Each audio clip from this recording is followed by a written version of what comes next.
চাঁপাইনবাবগঞ্জে এক দশকের ব্যবধানে পরীক্ষামূলক কর্মসূচি থেকে বাণিজ্যিকভাবে শুরু হয়েছে স্ট্রবেরির চাষাবাদ, যার রয়েছে বাড়তি চাহিদা। দামও পাওয়া যাচ্ছে উৎপাদন খরচের চেয়ে বেশি।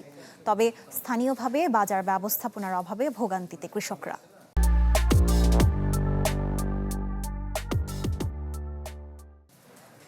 সবুজের বুক চিরে লাল স্বপ্ন, নেটের নিচে সারি সারি স্ট্রবেরির ক্ষেত। চাঁপাইনবাবগঞ্জ জেলার শিবগঞ্জ জুড়ে এক দশক আগেও যা ছিল পরীক্ষামূলক, এখন তা বাণিজ্যিক বিপ্লব। গড়ে উঠেছে স্ট্রবেরির হাব। চাষিরা বলছেন বিঘাপ্রতি 1.5 থেকে 2 লাখ টাকা খরচে মিলছে দ্বিগুণের বেশি আয়। কম সময়ে বেশি লাভ, তাই আমসহ অন্যান্য ফসল ছেড়ে স্ট্রবেরি চাষে ঝুঁকছেন অনেকেই। উৎপাদন খরচের তুলনায় লাভ বেশি হয় কৃষকরাও ঝুঁকছেন স্ট্রবেরি চাষে, যা এখন সরবরাহ হচ্ছে রাজধানী সহ সারা দেশে। আমার 1 বিঘা 2 বিঘা স্ট্রবেরিতে মোটামুটি 3.5 লাখ 4.5 লাখ টাকা খরচ, তাতে 14 লাখ টাকা মতো পেয়েছি। নতুন নতুন সব চ্যানেলে পেলে বিভিন্ন রকমের কাজ টাজ করতে, এখন এটাতে লাভবান বেশি হয়েছে। এটাতে স্ট্রবেরিতে বেশি এখন আগ্রহ চলছে। তবে দাম নিয়ে খানিকটা হতাশ কৃষকরা।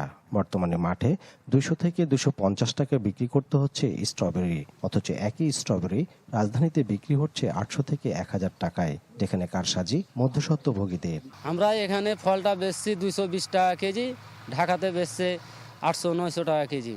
স্ট্রবেরি তুলে প্যাকেট করে দালালের মাধ্যমে সেটা পাঠাতে হয় ঢাকায়। এতে খরচ বেশি হয়, আমাদের লাভটা কমে যায়। আমরা চাই যে সরকারিভাবে এটা উদ্যোগ নেওয়া হোক, কৃষকদের একটা পরিবহন এবং বাজারজাতের সহায়তা করা হোক।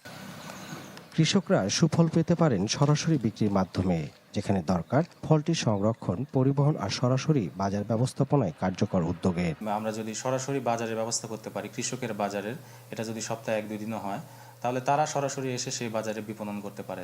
এখান থেকে দেশের বিভিন্ন জেলায় যাচ্ছে, তো এটা করার পরেও যেটা সম্ভব যদি হয়, এটি আমরা বিদেশে রপ্তানি করার জন্য যে প্রয়োজনীয় ব্যবস্থা, এটি ঊর্ধ্বতন অফিসের সাথে কথা বলে আমরা ব্যবস্থা নেব। প্রতিনিয়ত এর গ্রাহকও বৃদ্ধি পাচ্ছে, যার জন্য আমরাও কৃষকদেরকে পরামর্শ দিচ্ছি যাতে এটা চাষ আসলে আরো সম্প্রসারিত হয়। কৃষি বিভাগের তথ্য বলছে চলতি মৌসুমে 115 হেক্টর জমিতে চাষ হয়েছে স্ট্রবেরির, যার সম্ভাব্য বাণিজ্য প্রায় 75 কোটি টাকা।